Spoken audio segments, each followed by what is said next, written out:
Et boum les gars, j'espère que vous allez bien. C'est pas un démarrage cacophonique, mais peu importe. En tout cas, on est hyper content de vous retrouver. Ouais, faut que vous compreniez, on n'est pas des rois de la mise en scène. Oh, les deux on n'est flèches pas de des rois retour de la mise en scène. Là, faut que vous ayez tous les insights dès le début du podcast. Je dis même pas bonjour, c'est toujours Gauthier, je suis toujours là pour le podcast. Mais alors là, ça fait 20 minutes qu'on prépare ça. Attends, je vais te faire rentrer, on va faire un truc. Ça a raté, mais la seconde première, ça c'est vraiment énorme.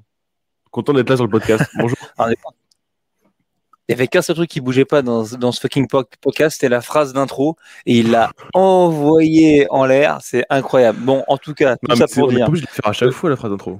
On peut la faire au milieu si tu veux. Attends, il y a toujours une intro, voyons, le podcast de Je Regagne, il y a une intro dès le départ. La phase d'intro est simple, les gars. Ok, si jamais c'est un caprice de la fortune qui vous a fait cliquer pour arriver ici, vous êtes bien sur le nouvel épisode du Shaker Show, le podcast court et bon, pas toujours efficace, où on parle de l'actualité du CrossFit et de l'entraînement fonctionnel en général. Lui, il l'a dit. Effectivement, c'est toujours Gauthier. Moi, c'est Ellie et je suis hyper heureux de vous retrouver pour cet épisode qui est sponsorisé par notre partenaire Wodengo. Alors fais attention parce que ton micro entre tes pecs est énorme, ok, Gauthier, ne nous permet pas de distinguer ce logo incroyable, mais effectivement Wodengo qui est notre partenaire pour les épisodes à venir, qui va nous permettre à la rentrée de faire plein de trucs nouveaux au niveau du podcast et qui aussi fournit tout simplement du super équipement si vous aimez l'entraînement fonctionnel. Notamment, ils ont une série de grips de malades. Moi, je suis devenu fan du Power Grip qui m'a permis entre autres, mais de récupérer le triple touch qui est un skill avec lequel je galère depuis longtemps. Donc une nouvelle fois, si vous avez envie de vous équiper avec une marque française, vous allez là, www.wodengo.com. Ils ont des maniques, ils ont des genouillères de malades, ils ont également des ceintures, des cordes pour apprendre à faire les cross-under. Bref, franchement, n'hésitez pas. C'est une équipe de passionnés du côté de Perpignan, entre autres, qui s'occupe de cette marque. C'est testé et approuvé par Guillaume Magnois, qui est un rhinocéros en termes d'athlète. Donc, allez-y à fond. Et logiquement, en description de ce podcast, vous devriez trouver un code promo, parce que nous, on est comme ça, ok. On fait des codes de la promo pour vous permettre, au niveau de votre panier, de récupérer une réduction de 10%. Donc, n'hésitez pas, allez faire un tour sur le site, équipez-vous bien, vous n'allez pas regretter. Et bam! Maintenant, Gauthier, la question qui brûle les lèvres de là tout le monde. C'est quoi la question?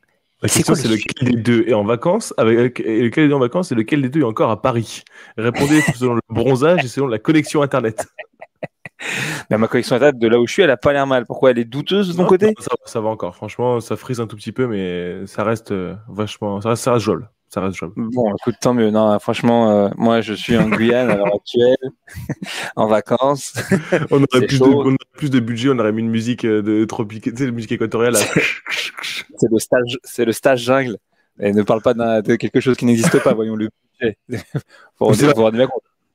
On n'a même pas un budget t-shirt. Résultat, c'est Wodengo qui nous équipe et également Mott qui nous équipe. Ça, c'est la marque de Célia Gabiani. Donc, une nouvelle fois, si vous avez envie de récupérer un peu de grâce et vous avez envie d'avoir l'air stylé, vous allez, je crois que c'est sur poweredbycoffee.com, vous pouvez les acheter, ces t-shirts-là. Celui-là, je lui ai volé, pour être tout à fait franc, au French Rodon. Je l'ai attrapé dans son sac direct. J'ai vu un XL, je l'ai pris. Mais voilà, en tout cas, ils sont coolos. En tout cas, le budget fond vert, il est énorme. Hein. Là, il y en a un qui a un vieux placard derrière, l'autre, il a un mur blanc en angle. C'est vraiment, il n'y a rien qui va. Mais vous inquiétez pas, c'est des choses qui vont bientôt se réparer à l'avenir. Pour l'instant, moi, je suis effectivement en vacances sur la plus belle île du monde. Et pendant ce temps-là, Gauthier, toi, tu es sur l'île la plus pourrie du monde. Je suis la deuxième plus belle île, l'île de France. L'île de France. L'île de France. En tout cas, quoi qu'il en soit, après cette intro de 4 minutes, si on attaquait sur le premier sujet du jour, et le premier sujet du jour, c'est de faire l'analyse de CrossFit.com du mois de juin. Les gars, vous le savez, c'est un peu notre rendez-vous pour vous motiver à rester proche du noyau dur de la méthode. Et au mois de juin, malgré le fait que bien sûr votre cœur, votre âme et votre fitness a été aspiré par le French Rodon, on aura l'occasion d'en reparler, il s'est passé quand même 2-3 trucs intéressants sur CrossFit.com. Si vous avez la vidéo, profitez un petit peu de cette mise en image. Alors, on va attaquer avec le début du mois. Qu'est-ce que tu en penses? Avec, incroyable, une journée lourde. Ouais, on l'a programmé hier à la boxe, c'est là. Shoulder press, push jerk. Donc, alors, c'est un week qui est plutôt cool. Première chose, ce qui est cool, c'est que ça permet quand même de travailler les 3 mouvements, d'une même famille de mouvements fondamentaux sur une seule séance. C'est quand même relativement rare sur une journée lourde. Est-ce que tes gonzes, ils ont réussi à soulever lourd ou à soulever pas lourd sur cette séance?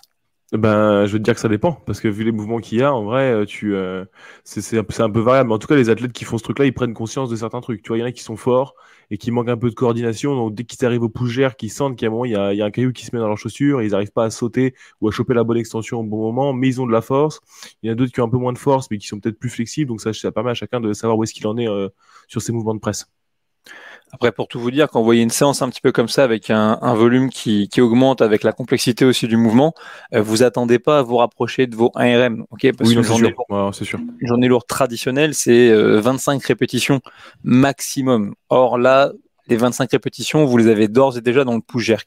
Par contre, comme l'a dit Gauthier, c'est une super séance à faire pratiquer à nos athlètes parce qu'on peut comprendre différents éléments. Moi, en termes d'enseignement, si je devais coacher une séance comme celle-là, j'essaierais vraiment de prioriser peut-être sur 2 points de performance par mouvement. Donc shoulder press par exemple, je dirais les gars, noyau solide comme jamais et puis amplitude de mouvement au niveau de l'épaule. Push press, voilà, torse vertical et puis forcément timing.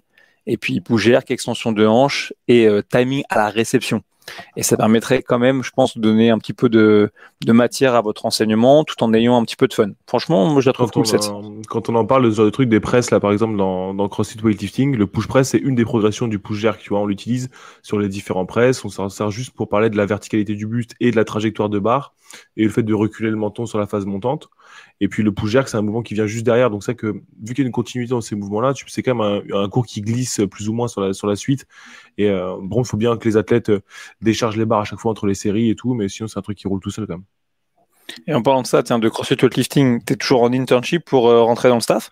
Exact. Toujours là-dessus. On en fait encore un là le 3-4 décembre à Lille. Et il y en aura un à Lyon sûrement au mois d'octobre, si les choses se font comme prévu.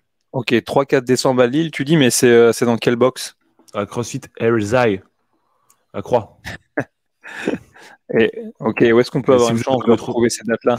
Vous allez sur Burgener Strength et vous avez tout. Sinon, sur CrossFit.com, vous pouvez retrouver les dates dans les éléments de spécialité. Mais vous inquiétez pas, on fera un épisode spécial sur CrossFit Weightlifting. Ah, ça me tente bien. Mais en tout cas, c'est en septembre, du coup, la date à Lille? On en a un en décembre à Lille et on en aura sûrement un en octobre à Lyon. Okay. Et si vous souhaitez accueillir le séminaire, n'hésitez pas à nous envoyer un message. On se fera un plaisir de faire le relais de tout ça. Bim. Ça, ok, ça marche. Ouais, je l'affiche un petit peu, comme ça les gens ils ont le temps un petit peu de se rappeler ça en regardant la vidéo. On avance un petit peu sur la prog, m'envoyez pas, je vais essayer de passer rapidement sur les kettlebell swing et le run. Non pas que ce soit pas intéressant, en vérité c'est quand même un super cours à filer dans une box, dans le sens où c'est facile, que ça déroule tout seul, et que parfois, notamment pendant les vacances, pendant l'été, si vous accueillez comme à Paris des drops, franchement, on peut envoyer la sauce. Mais je voudrais juste qu'on s'attarde un petit peu sur le WOD du 3 juin, parce que j'ai le sentiment que c'est un peu un thème sur ce mois-ci. Il y a beaucoup de girls et de WOD benchmark, mais il y a notamment Elisabeth, on le verra plus tard à la fin du mois, combinaison de ring dips et de squat clean. Et là, on est sur une espèce de variation, à mon sens, d'Elisabeth avec ce 12-9-6 répétitions de squat clean plus lourd pour le coup, 100 kg pour les hommes, 70 kg pour les femmes, et muscle up, donc toujours un même mouvement de dips pour conclure le geste, mais un degré du coup de complexité un peu plus important. Est-ce que ça c'est un WOD aussi que tu as eu l'occasion de coacher, Gauthier? Ça, c'est un WOD qu'on a fait à la boxe. Ouais, carrément, nous, on l'a mis en version partenaire. En fait, ça change pas grand-chose. C'est même pire, je pense. Parce qu'en fait, dès qu'il y en a un qui drop la barre, l'autre part et ça met un rythme qui est vraiment impressionnant. C'est un WOD qu'on avait fait. On avait fait un WOD comme ça avec des squats clean lourds tous les deux une fois à midi. Franchement, c'est des trucs, c'est assez balèze. Et puis sur les muscle up, nous, on l'a fait une version un peu différente, parce qu'on l'a fait en muscle up strict, version assise dans le rack. Mais ça faisait le match aussi. Franchement, ça a arraché aussi. Je pense que là, cet entraînement-là, pour le coup, c'est une bonne opportunité de faire un cours dans lequel vous avez beaucoup d'enseignements. Vous prenez le temps d'abord sur la gym pour trouver les bonnes options. Ensuite, vous prenez le temps d'enseigner vraiment le squat clean. Puis on aura l'occasion d'en reparler. Mais ça, par exemple, bon, peut-être la charge est un petit peu trop lourde vu qu'on a aussi une journée lourde, mais Tu vois, ça pourrait être un WOD complètement qui pourrait tomber au level 4. Ouais, tu vois, vu la complexité, oui, c'est sûr. Ah bah, si tu tombes sur ça au level 4, c'est quand même un sacré truc parce que finalement, ce WOD-là, il est quand même relativement long. Et puis, en termes de scaling, je pense que c'est intéressant sur Squad Clean pour que chacun vive un WOD intéressant. Tu peux faire passer des mecs en hang. Si t'as des mecs qui sont un peu en galère sur le front track, peut-être bosser avec des dumbbells ou quoi, il y a plein d'options possibles en tout cas. Franchement, si vous n'avez pas fait cet entraînement-là, faites-le parce que il est plutôt cool. Et si vous l'avez coaché, n'hésitez pas à nous envoyer un petit peu des retours parce que Faites-le avec une ceinture et des maniques WOD and Go. Bah, en vrai, oui. Bon, par contre, si jamais tu vois que ta barre, elle touche pas ta ceinture, c'est-à-dire que ta trajectoire, elle est pas folle. Mais oui, tu peux y aller. Mais en ce moment, du coup, je m'en sers et ça marche pas mal. Bon, bah, c'est cool. On avance encore un petit peu. J'avoue que celui-ci, quoique il est intéressant. Ouais, il y a eu beaucoup d'intervalles training une nouvelle fois de course à pied, mais avec de course à pied ou d'ergomètre, c'est mais avec des variations. Donc là, on est sur le WOD du 5 juin, c'est 10 fois 200 mètres de run avec un sandbag, donc c'est plutôt un lest qui est pas très lourd, hein, moins de 15 kilos pour les garçons, moins de 10 kilos pour les filles. Mais gardez-le en tête parce que ça, c'est typiquement, on va se dire la vérité, le genre de séance qu'on programme désormais peu, dans les box. C'est sûr, c'est sûr. Après, tu peux quand même l'agrémenter d'un skill et faire une séance super sympa. Mais il faut bien lire la séance parce que c'est pas écrit 10 km 200 de sandbag run. Parce que, non, sinon, parce que si tu pars pour 10 km 200 avec ton sandbag, tu passes une bonne après-midi quand même. Mais ouais, ça marche bien. Non, mais je pense qu'en vrai, tu dois rester encore à chaque fois sur 10 fois 1 minute d'effort. Je vais te dire, quand je dis que c'est des choses qu'on programme plus, c'est parce que à l'époque, on n'avait rien, tu sais, pour donner les séances. Bah, en fait, en vrai, ça, c'est des entraînements qu'on aurait fait souvent. Parce que vu que tu n'avais pas beaucoup de matos, tu avais des choses un peu basiques, tu allais prendre. Là, et aujourd'hui. Un temps de travail pour 2 temps de repos, limite 3. Enfin, ouais, 1 pour 2. Tu peux même faire passer les mecs à 3 par matériel, là. Largement. Ou tu peux même transformer complètement ton cours et pourquoi pas transformer ça dans une espèce de course de relais. Tu vois, alors, moi, j'aime pas les medballs. Tu vois, pour courir, je préfère avoir un vrai sac, comme il faisait avant Rogue ou comme fait à l'heure actuelle Gorug, vraiment en forme de boudin, un peu un cylindre que tu peux mettre sur tes épaules. Mais peut-être simplement courir les mecs 100 mètres aller, 100 mètres retour. Clac, ils se le passent. Peut-être tu les mets, peut-être 2 par 2. Tu vois, ou peut-être un peu plus, peut-être 4 par 4. Et puis voilà, tu t'arrêtes quand les mecs ont fait 10 passages chacun. Ça te fait un temps de travail pour 3 temps de récup. Je pense vraiment que c'est pas volé. Ah ouais, c'est pas volé. On l'a fait avec Mehdi, c'est un WOD comme ça, avec les matériels Gorok en extérieur. Franchement, c'était bien marré à faire du run comme ça. On continue un petit peu à dérouler. Alors, ça, là, le WOD du 6 juin. Alors, je suis pas fan de ce genre d'entraînement de base. C'est un AMRAP de 10 minutes dans lequel on doit essayer de faire un maximum de tours de 10 stricts handstand push-up, enchaîné directement avec 20 tirages sur le rameur, le but étant d'accumuler un max de calories. Je suis pas fan. De toute façon, je suis pas fan d'handstand push-up strict, c'est un secret pour personne. Mais juste, je suis pas fan de la métrique de compter les tirages. Mais par contre, je trouve que ça, peut-être que typiquement, en complément de l'entraînement qu'on a fait avant, ou peut-être parfois en complément, j'en sais rien moi, d'un autre travail où on a peur que les athlètes aient pas pu s'exprimer comme ils voulaient. Franchement, c'est un entraînement qui peut rapidement envoyer la sauce.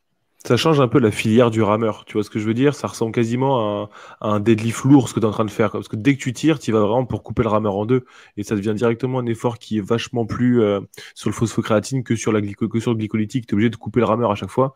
Et je pense que. Ouais, j'ai fait une Intuiti, donc je me suis rappelé de ces mots. Mais je ne saurais pas les écrire, ça, je vous rassure.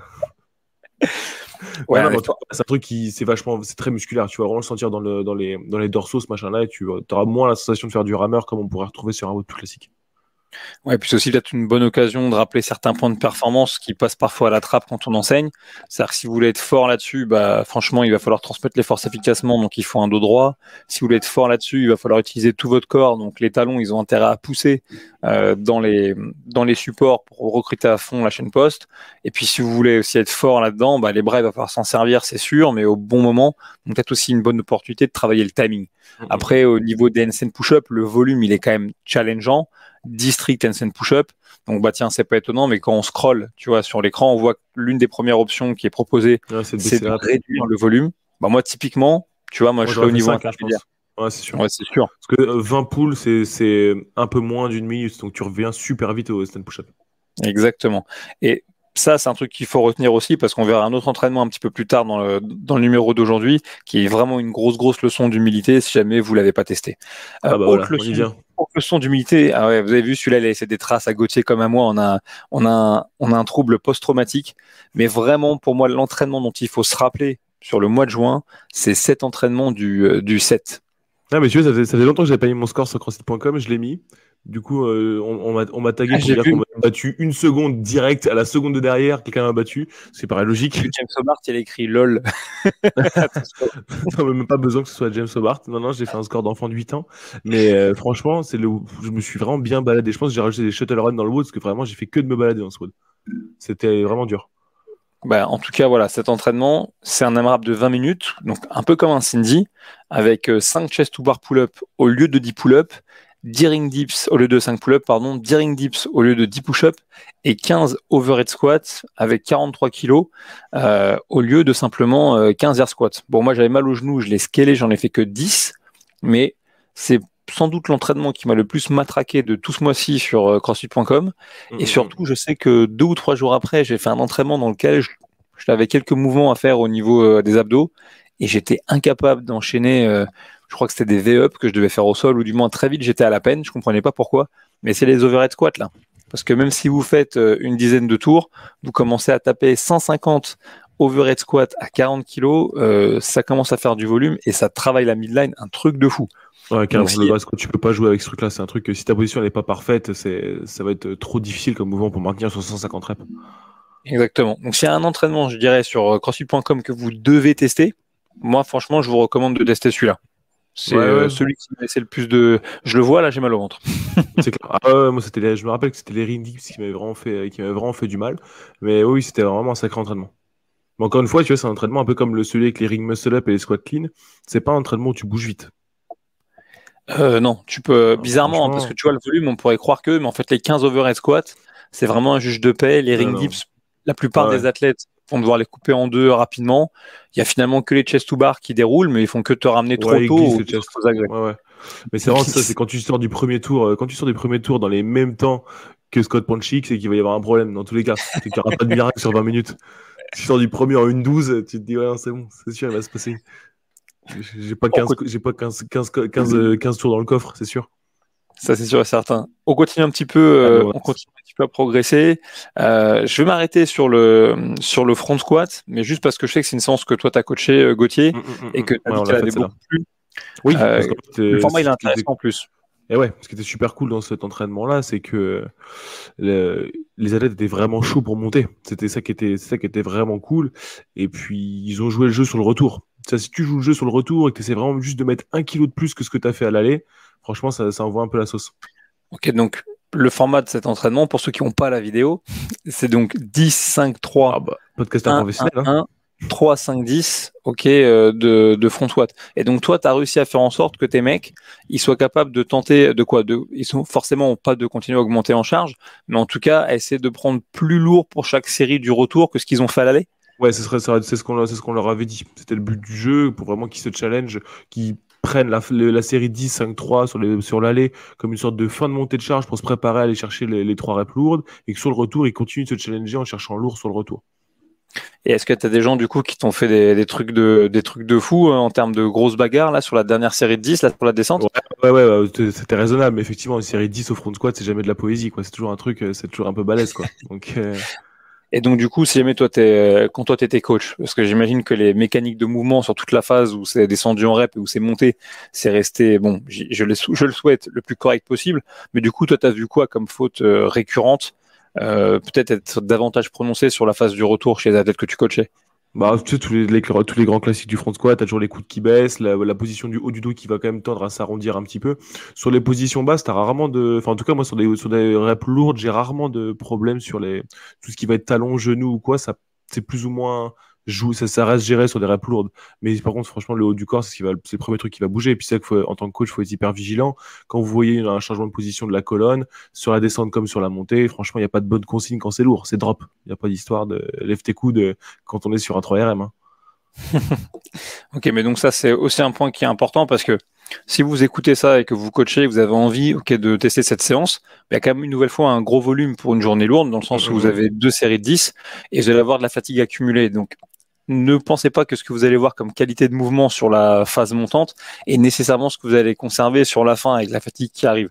Donc, soyez smart et regardez effectivement notamment les positions de dos. Regardez aussi si vous avez des athlètes qui ont tendance à engager fort avec les genoux, si vous pouvez continuer à insister avec eux pour envoyer le bassin vers l'arrière, pour être sûr qu'ils utilisent un maximum de leur corps. Et attendez-vous vraiment à être hyper alerte. Effectivement, si ça devient lourd, avec un gros volume de travail, n'hésitez pas à demander à vos athlètes de lâcher la barre. Ouais, carrément. On continue, on avance un petit peu. Je vais laisser passer certains de ces entraînements. Celui-ci, je vais le rappeler juste sommairement, 21, 18, 15, 12, 9, 6, 3. Répétition de sumo deadlift pull avec une charge légère, 40 kg pour les garçons, 30 kg pour les filles, et sauts latéraux par-dessus un objet. Je le mentionne juste. J'avais une question. Voilà. Et juste pour vous dire, moi je l'ai fait avec Gauthier Hockey et un autre mec qui s'appelle Anne Nguyen, lors d'un level 1 ou un level 2 à Paris. Il y avait qui aussi? Il y avait Raph. Ah ouais, il y avait Raph. Il a sauté par-dessus un objet, Raph. Ah bah là, je sais plus. Non. Non. À mon avis, il a fait un step, c'est sûr. J'ai fait des steps aussi. T'as fait des steps aussi? Ah, ouais. C'est pas bien.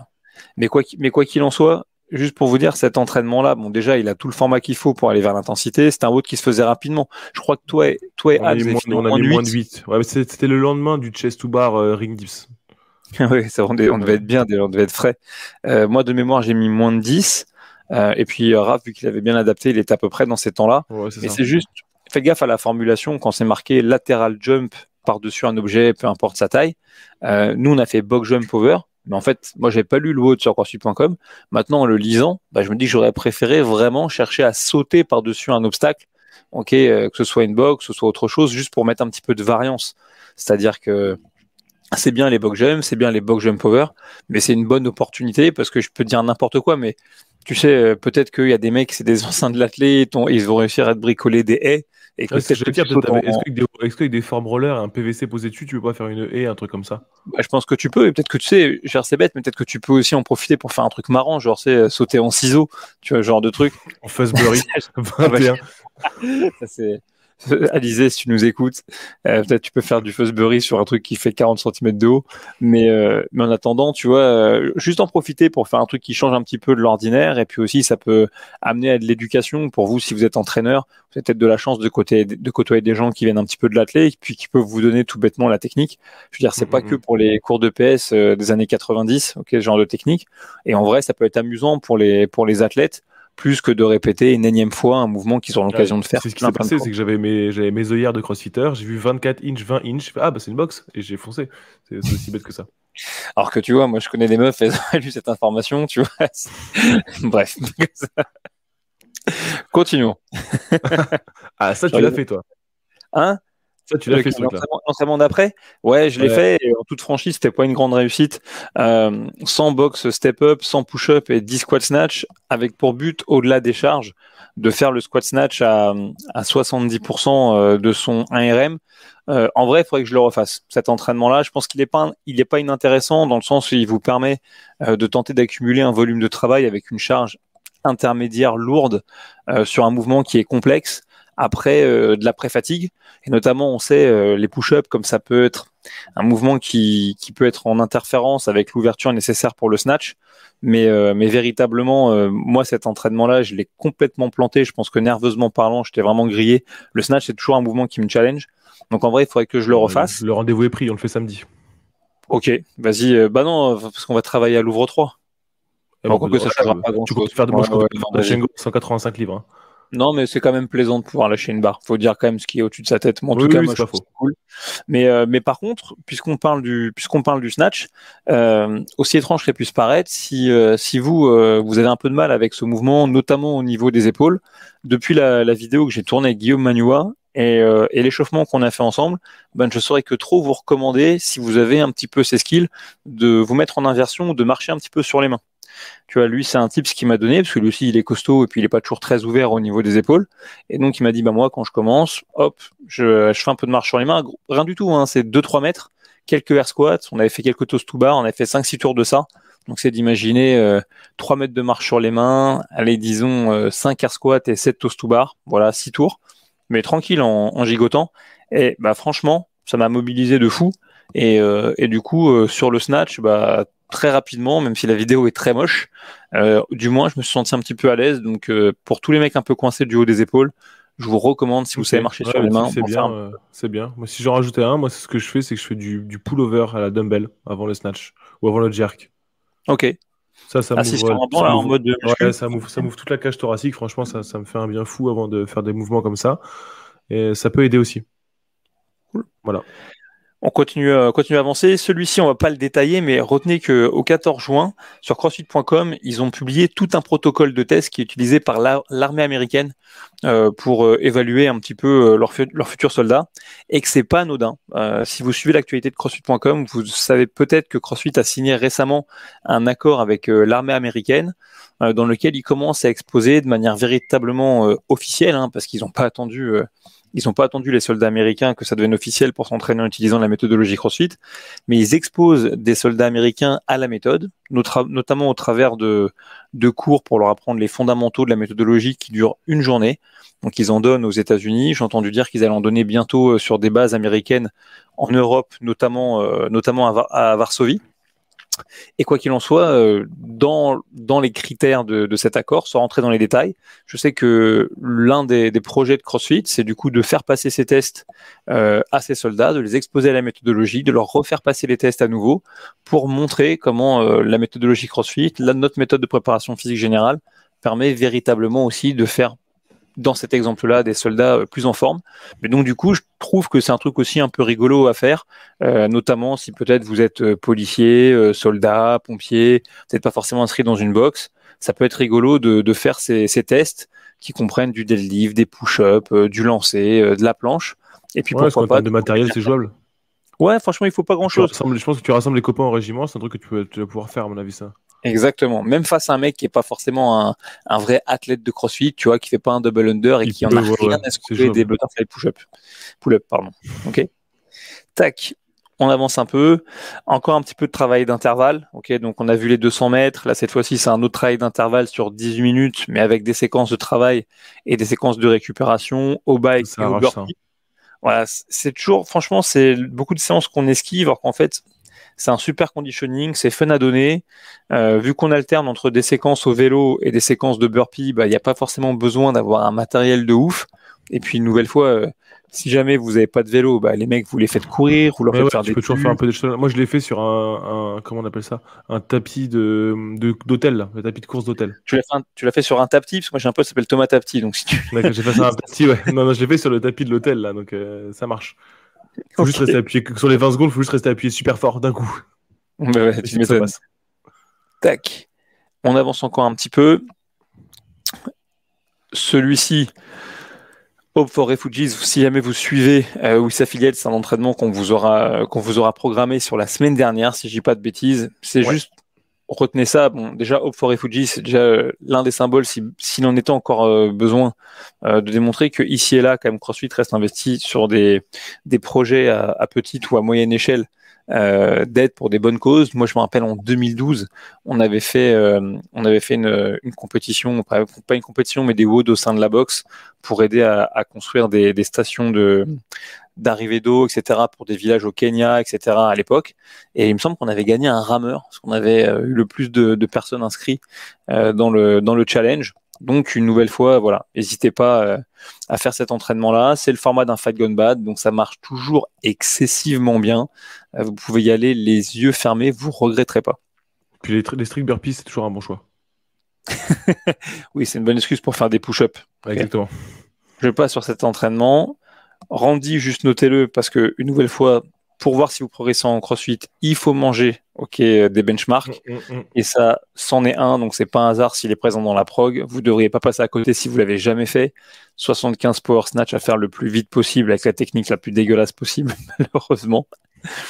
Celui-ci, on l'a mis dans WIS Affiliate. On a mis plusieurs variations. Est-ce que c'est 10 tours de 10 dumbbell thruster, 100 mètres de sprint. On a mis aussi 10 fois 10 mètres de shuttle run au cas où, là, vu la formation de la boxe, on a un peu adapté en fonction, mais en tout cas, c'est ton plan de course, celui-là? de mémoire. Oui. Alors vas-y, si tu veux en parler un petit peu.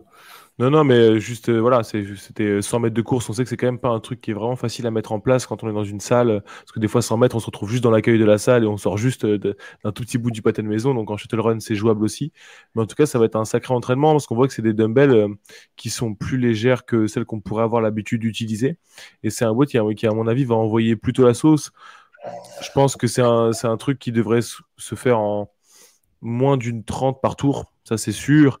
Et puis on revient quand même relativement vite, au dumbbell sur ce WOD là. Cool. Je vais continuer un petit peu à avancer, juste si ça t'embête pas, pour que tu parles du coup de ce WOD là. Yes. Non, à studio, là, oui, vas-y. Non. Il faut pratiquer les holds. Ça fait partie de la méthodologie. Voilà, c'est bon, j'ai fini de parler de ce WOD. C'est juste que j'ai besoin de transparence de continuer. Si tu veux juste parler d'Elisabeth, et juste, je vais chercher un truc. Ok. Ah ouais, je t'en prie. Elisabeth, ce qui est cool, c'est que c'est un WOD qu'on a pu retrouver aux Games du coup l'année dernière. Là, d'ailleurs, le reportage des Games est sorti sur Apple et tout ça. Donc, si vous voulez aller le voir, moi, je l'ai pas encore vu, mais il paraît que c'est très cool. Ce WOD-là, c'est vraiment un grand classique. Elisabeth, ça fait partie des premiers WOD girls qu'on peut retrouver dans la méthodologie. Donc 21, 15, 9, clean et dips. Donc les cleans sont pas très très lourds, c'est 60 pour les garçons, 61, 43, accompagné de ring dips. Franchement, ce WOD-là, il arrache dans la midline et il ressemble un peu à Fran. En fait, dans ce que vous allez faire dans ce WOD-là, c'est vraiment tout le corps qui va brûler parce qu'il y a une forte extension de hanche et aussi un press au niveau des bras. Nous, on a pu voir la variation avec Ellie au moment des games. C'est toujours un truc qui est cool dans CrossFit, c'est qu'on peut jouer avec les benchmarks. Là, on a un premier benchmark, c'est de manière classique, mais il peut très bien être fait comme on l'a vu au début du mois en 15, 12, 9, mais cette fois-ci avec des squats clean et des ring muscle up. Il peut être fait comme aux games en squat clean avec un travail par exemple de hold entre les éléments. Donc c'est quand même très cool dans les benchmarks, c'est qu'on peut quand même jouer avec eux et différencier et jouer un peu avec les paramètres de ces benchmarks. Je pense que cet entraînement-là, si vous le programmez dans votre box, ça a beaucoup de sens de le faire du coup, peut-être pourquoi pas d'une semaine sur l'autre avec celui qu'on a vu auparavant. Ok, 12-9-6. On en reparlera un petit peu après, mais par exemple, il n'y a pas de cycle, dans une programmation en règle générale pour une salle affiliée, mais pour autant, si vous êtes capable de créer parfois des thèmes, en fait, vous vous y retrouvez. Et donc, en l'occurrence, faire lourd, peu de reps et complexe sur une première semaine, faire la semaine d'après plus de répétitions, moins de complexité, ça peut être un bon moyen potentiellement de caler ses entraînements. Cool. J'avance un petit peu là-dessus. Encore une nouvelle fois, un entraînement typique de CrossFit.com. Nancy, 400 mètres de run, 15 overhead squat. Regardez juste que si vous avez réussi à affronter en début de mois la variation autour de Cindy, potentiellement vous avez beaucoup moins peur d'envoyer avec de l'intensité sur cet entraînement. Donc à nouveau, ça peut vous permettre de créer des ponts entre les entraînements. Ouais, c'est aussi un WOD qu'on a pu voir, comme je disais tout à l'heure, sur les variations entre les girls. C'est encore un WOD qu'on a pu voir aux Games, un petit peu pimpé. Et les girls, en fait, on peut vraiment les pimper à l'infini pour vraiment continuer à envoyer la sauce. Ah, ça, tu l'as fait, ce truc-là. Ah, et celui-là, effectivement, le WOD du 29 juin de cette année. Moi, celui-ci, j'aimerais qu'on s'y attarde un petit peu.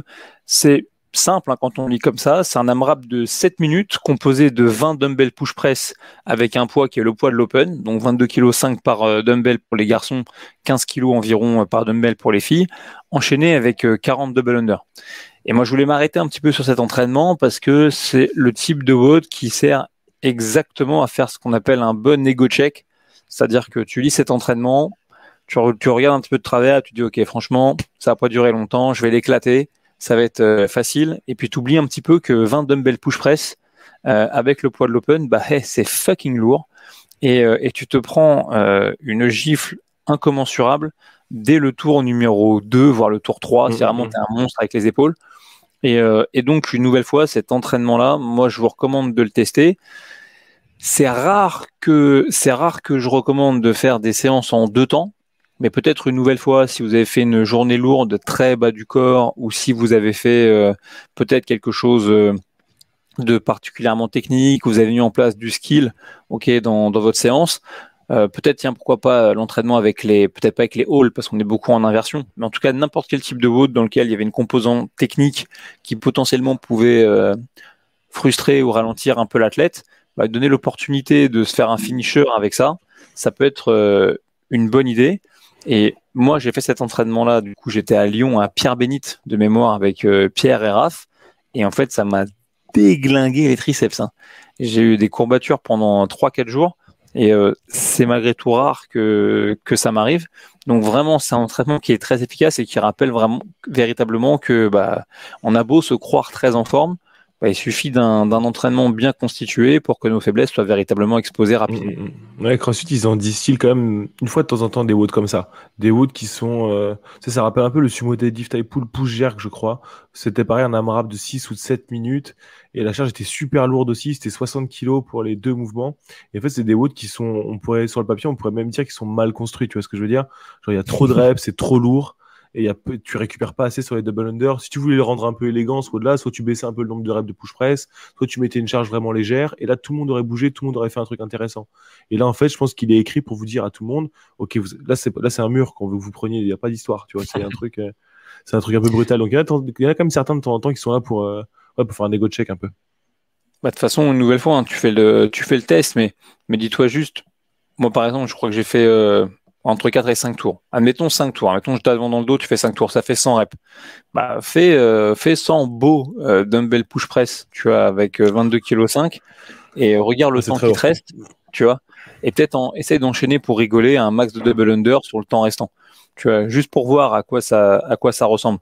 Je suis pas sûr que tu arrives essentiellement plus loin que 200 double under dans le temps qui va te rester si vraiment tu t'es fait démonter les épaules comme il faut. Mais en tout cas, voilà, c'est un entraînement qui prend pas beaucoup de temps.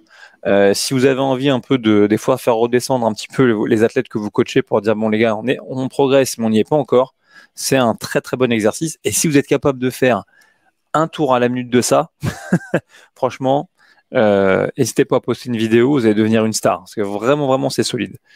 Et puis enfin, dernier jour du mois, de juin, juste une nouvelle fois un travail d'ergomètre et de cardio, mais juste une nouvelle fois pour illustrer, il y a très souvent 5 km de course de publier sur crossfit.com, c'est pas pour rien, ça prend en général une vingtaine de minutes, il y a eu du travail en intervalle de cardio à plusieurs reprises pendant ce mois-ci, et donc on conclut par un effort un petit peu plus long sur ergomètre, cette fois-ci. Donc n'hésitez pas à nouveau, c'est pas l'essence plus facile à coacher parce que 20 minutes de mecs qui sont en train de manipuler entre guillemets une machine, c'est pas toujours là qu'on est le plus pertinent, mais néanmoins challengez-vous aussi là-dessus parce qu'il faut être capable de coacher les athlètes lorsqu'ils sont en train de faire des choses qui sont complexes ou lourdes, mais néanmoins l'un des grands pièges, c'est de s'éteindre lorsqu'on est confronté à du monostructurel, donc un mouvement un petit peu cyclique et répétitif. Et donc pour autant, vous devez être là aussi et essayer de travailler avec vos athlètes et pourquoi pas leur partager des éléments de connaissance que vous pourriez aller piocher, disons pourquoi pas dans Aerobic Capacity de Chris Hinchot pour les aider à trouver ce fameux pace qui, dans un entraînement comme ça de 20 minutes, un single monostructurel pourrait complètement avoir sa place. Ouais, carrément. Puis même si vous avez des gens qui sont plus avancés dans ce genre d'entraînement, là, c'est le moment de commencer de les titiller un peu, quoi. Si j'avais un athlète avancé dans ce route-là, je lui dirais, bon, combien de temps tu tiens une 45 au rameur sur ce WOD-là? 20 minutes, tu penses, tu tiens ça? On va voir et tout ça. Et puis tu peux commencer à chercher à créer des targets ou alors, si t'as fait combien la dernière fois sur 5 km au rameur? On peut toujours créer des petits challenges dans le challenge pour que chacun ait sa carotte pendant le WOD. On se calme avec les carottes, ok? Ouais, pardon, je regrette. Je m'excuse pour les carottes. En tout cas, quoi qu'il en soit, si on fait un peu le point sur ce mois de programmation, moi, si je devais retenir 3 entraînements, je retiendrais les 2 combinés d'Elisabeth, quelque part, celui plus lourd, plus complexe, petit volume, mais du coup, comme tu l'as dit, à faire avec un partenaire pour essayer un petit peu de se challenger, une belle opportunité en tant que coach de construire une séance où on peut vraiment enseigner et trouver les bonnes adaptations pour 2 mouvements qui sont complexes. À mon sens, une bonne préparation potentielle pour ceux qui un jour ont en projet de passer pourquoi pas le level 4. C'est typiquement pour moi un entraînement qu'on pourrait retrouver dans ce type d'examen. Elisabeth, forcément, parce que du coup, en miroir par rapport au premier, il prend tout son sens. Et puis aussi parce que les athlètes qui ont fait peut-être le premier plus tôt dans le mois ont peut-être du coup à cœur d'accélérer et de s'envoyer, puisqu'ils peuvent maintenant ressentir la différence et la joie d'avoir des mouvements qui sont simples. Et puis en 3e entraînement, je l'ai dit, là, cette espèce d'AMRAP de 7 minutes qui a l'air de rien, 20 push press et 40 DU, mais qui vaudrait effectivement, pourquoi pas, la peine d'être fait avec différents formats. Franchement, ça vaut le coup de se dire, tiens, toi tu vas faire AMRAP 7, tu vas faire 20 et 40, Et toi, de ton côté, en 7 minutes, essaye de me faire 100 push press, puis dans le temps restant, un maximum de double under pour voir un petit peu ce que ça pourrait donner, jouer avec le format, ça peut être cool, mais qui est une bonne opportunité vraiment de faire un ego check avec les athlètes. Ouais, toi, je suis d'accord. Si tu veux retenir, vas-y, peut-être la variation de Cindy. Peut-être la variation de Cindy en plus quand même. Ok, oui. Lui m'a quand même bien plu, lui il était quand même rigolo. J'ai hâte de tester celui avec les box step up et les push-up et les snatch. Ça c'est sûr, j'ai envie de voir un peu ce que ça donne ce WOD. Et puis non, mais sinon là je réfléchis comme ça. Non, j'ai rien qui me vient en plus. Sinon les deux là, c'est ceux qui m'ont le plus plu aussi, en plus de ce que tu as dit.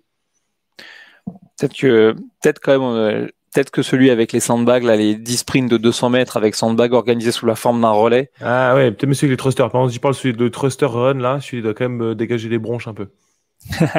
Voilà, celui qu'on a mis dans Oui sa fillette, on verra si tu reçois des messages d'insultes. De haine, ok. Écoute Gauthier, je je voulais qu'on fasse dans ce numéro qu'on essaie de répondre à une question assez complexe sur la différence entre une programmation telle que parfois on peut la recevoir sur un téléphone, par exemple, lorsqu'on a une prog entre guillemets, je vais pas dire individualisée, mais une prog individuelle, et la prog d'une salle affiliée, pour comprendre un petit peu les atouts et également les pièges de ces deux modes de travail, parce qu'il n'y a aucun monde qui est parfait. Mais je vois qu'on est déjà à 40 minutes sur ce numéro. Ouais. Qu'est-ce que tu penses si on se garde ça, comme ça on fait un peu de teasing, comme à la fin d'un épisode de Game of Thrones, pour essayer de parler de ça ensemble sur un prochain numéro du Shaker Show. Ça te chauffe ou pas? Ouais, c'est vendu. Moi, ça me va. Parfait. En attendant, les gars, j'espère que vous avez aimé ce numéro. C'est notre rendez-vous traditionnel. On va se retrouver dans les semaines qui viennent pour parler du coup de différents sujets. Le premier, vous venez de l'entendre, mais on se retrouvera peut-être même avant ça pour parler et débriefer un peu de la programmation du French Run avec un invité de marque dont on a besoin. Vous l'aurez deviné, c'est David Lenouvel himself, le directeur des sports du French.